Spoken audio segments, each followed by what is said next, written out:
Hey everyone, welcome back to my channel. My name is Rose and today we're going to be unboxing a new grow light that's supposed to be really good, so I'm really excited. If you've been keeping up with my injury, as you can see, the scar is now healing quite nicely. You can see it a little bit more, and it's kind of weird when I move my eyebrows. When I move my forehead skin, it's still a little bit stuck, but I'm doing great. I have headaches still, so I'm taking it easy. I'm not posting as much on everything, so I'm sorry about that, but let's open this up. This is not a sponsored video, however, I did get this light sent to me for free by Mars Hydro in order to review it for them and to show you guys. I did hear some great things from other YouTubers, like Pamela said she loves her light, and Lesha just got this one. I keep calling her Lesha because her channel's Lesha's Leaves, but she's Alesha, of course. So I'm really excited to try this out myself. I've got this light meter just from Amazon. You can find it. I actually have a page on my yoga website that says all my plant favorites. So if you go to yogawithrose.com/plant favorites or plant favorieten if you're in Europe, then I'll link it all below, don't worry. And then you can find this one.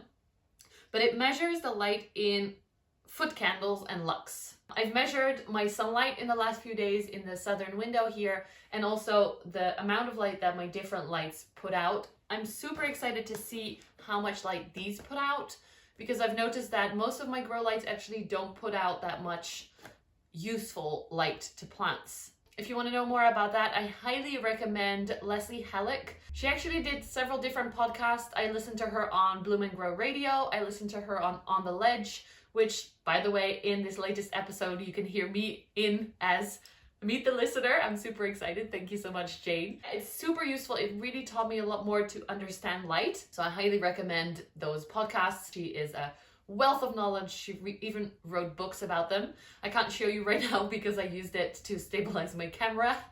I didn't think that through. But so I'm going to be using this to compare this light to sunlight and my different lights. Let's open first. I was like, why is there wood in this box? I think it's just protection. Ooh, look at that. Snug as a bug in a rug. Does anyone even say that anymore? Here we are. Ooh, it's nice. So this is the light. It's LED, but it has its own transformer and a cooling system because it does get warmer, as I've heard. This can be a little bit tricky to hang up, as I've heard from people. So I'm gonna have to figure out how to hang this thing. I'm not sure if I'm gonna hang it above my terrarium because I feel like my pink princesses and my clarinerviums don't need this much light, but my Hoya cuttings and plants probably do. It's actually lighter than I expected, so that's good. It looks really nice here with the logo Mars Hydro, with the name. It looks very nicely made. But of course, the most important part is how much light it puts out. There are some carabiners in here, which is for the tent to hang it up in.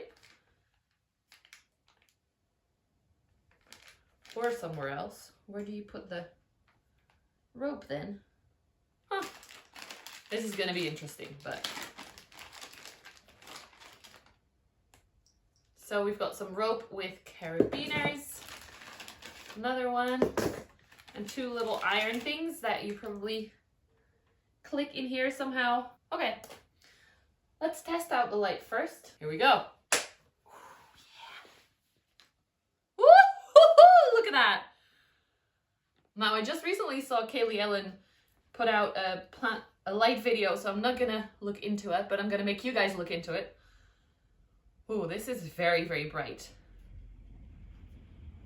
It immediately gets warm as well. How am I gonna do this? One hand on here, one hand on the light meter. So let's see. Excuse the home outfit, by the way. How can I hold this? It's pretty heavy for one hand. So on this meter, when I measured direct sunlight in my south-facing window, it was about 5,000 foot candles. And on a rainy day, it gets down to 300 foot candles. So that's a big difference. So we're going to measure what it is right in front of the light and then move it backwards slowly. Ooh, holy shit. That's 10,000 foot candles, or even 11 if I go up closer. 11,000. So that's more than my direct sunlight here in spring. And then as you move away from it, it gets down to 8,000 here, 7,000. So all the way, I can't even see the screen, it's so bright. And then it goes down pretty quickly actually. So it's about 5,000 here. So this far away from the light at like, what is it, 20 centimeters is what direct sunlight in my south facing window would be. But then further down, it gets down to 3,000, 1,000. So it goes down pretty quick, which is very interesting. If you have a meter like that, it's super interesting to realize what your home light is. Ooh, I'm gonna make myself look very creepy. Oh. Anyway, focus, Rose. So I'm gonna switch this off just to... Whew. I'm not quite sure where I'm gonna put this up yet, because I was investigating where I could put up a tent with this light. And now that I only have the light, I have to rearrange. By the way, where I'm sitting right now, facing the light, it is 82 foot candles. And this guy was 11,000 foot candles. See how big the difference gets? If you measure here in the natural light, it's about 45 foot candles. And then if I measure right in front of this light, it's 7,000 foot candles. Maybe I can put the light in this. What if I put this light in one of these, like this? And then I can have some plants a little bit further away from it and some plants right underneath it. What do you think? Just to explain to you the other lights, the ones that I have in my terrarium right now, if I hold this straight up to, let me do it so that I can properly measure.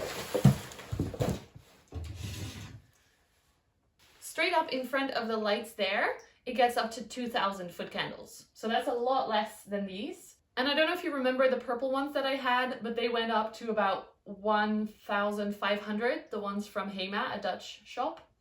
I'm very impressed with how much light this guy puts out, and I'm gonna make the most use of it. Let's see if we can put it in here. What if I put it like this? That could work, no? I think so. Okay, let's see. Carabiners, iron thingies. Okay, this is gonna be fun. Is there an explanation or something? User manual, there we go. 5 hours later. Ah, this is for a different light, hold on. So I guess these little hooks go on the side. I'm just going by what I think, because the little booklet actually explains about a different light. So then we have these carabiner thingies that you can probably move the thread through. Which way? This way. Yeah, there we go. To make it hang up, simply put this over that one and see if I can hang it up that way. Let's try it out.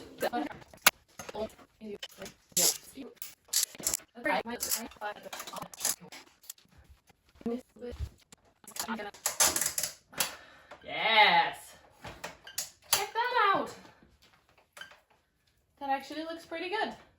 Are you ready? I'm gonna try and switch it on. Woo! Ooh, move the plant away because it gets hot pretty quickly. So that actually looks awesome.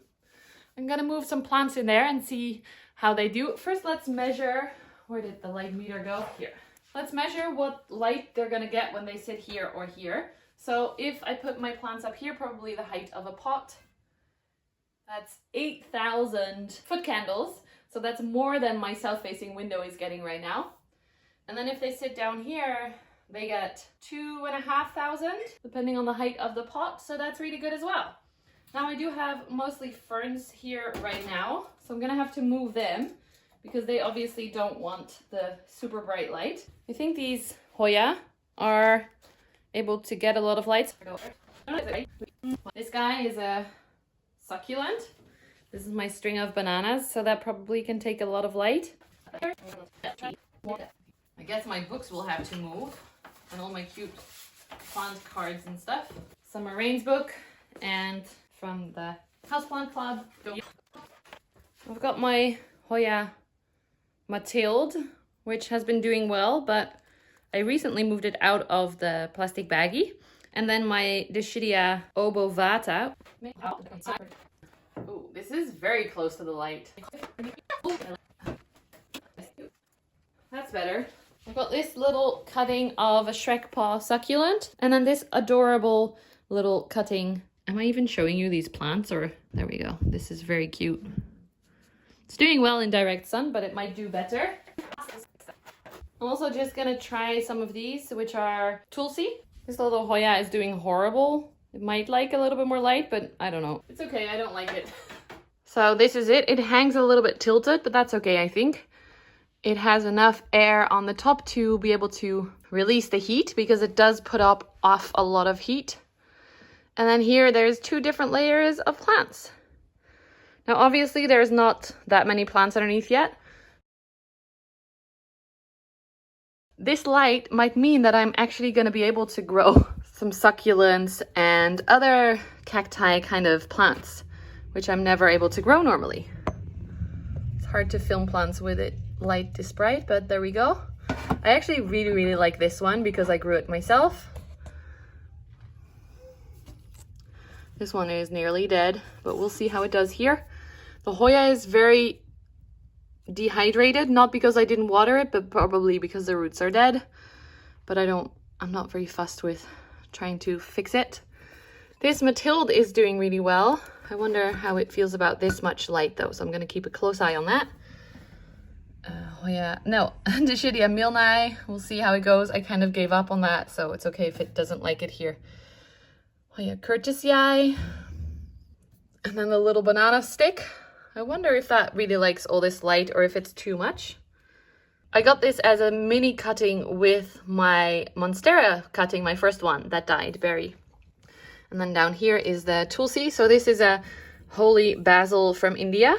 It smells just like basil and it's really nice. You have to cut them, as you can see I cut these, because otherwise it will just grow out and flower and die. So you cut them back all the time and they re-sprout the little side angles, and then you cut those so that it starts to become a little bit stronger in the stem, and then you can keep it as a plant. And then over here the Dischidia, which actually looks very pretty. I'm going to post a photo of that on Instagram today, I think. Look at that. The colors. And it's got lots of new growth points, so it's been doing quite well. I would love this to become a full plant because it's been like this for forever and it looks a little bit ugly. See, lots of new growth. And then the variegated string of hearts. This is actually the part that wasn't very variegated, but the rest of the plant died. And it's putting out long tendrils, so that's nice. That's nice. I don't know if you guys watch Community, but channeling my inner Shirley. But this is still alive, so that's okay.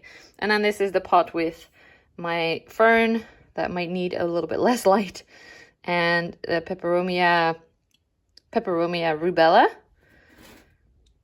and Pilea glauca. So I'm gonna move this a little bit away from the light, just to be sure. Actually, let's measure how much light there is right now. So here is my little light meter. Switch it on. 0, because the cap is still on. I'm going to show you. This is fun. Okay, so now I'm almost close. Yeah, here I am almost attached to the light. 12 even foot candles, even almost 13. And then as I slowly lower down, I hope you can still see the screen because I cannot. Down here to where the Dischidia is, it's about 1,500 foot candles, and then on this side 900, 400, and with these guys they are at 5,000 foot candles, or 4, 3, something like that. So it's pretty bright. Like I said, this tool is super handy. It really taught me a lot, as well as Leslie's information. The podcasts are free. If you want to go deeper into it, you can get her book. I would love to hear, do you actually use a measurement thingy like this? Do you have grow lights? Let me know in the comments below. If you enjoyed this video, please give it a little thumbs up. If you enjoy me and my content, then please consider subscribing to my channel, and I'll see you in the next video. Thanks for watching. Bye!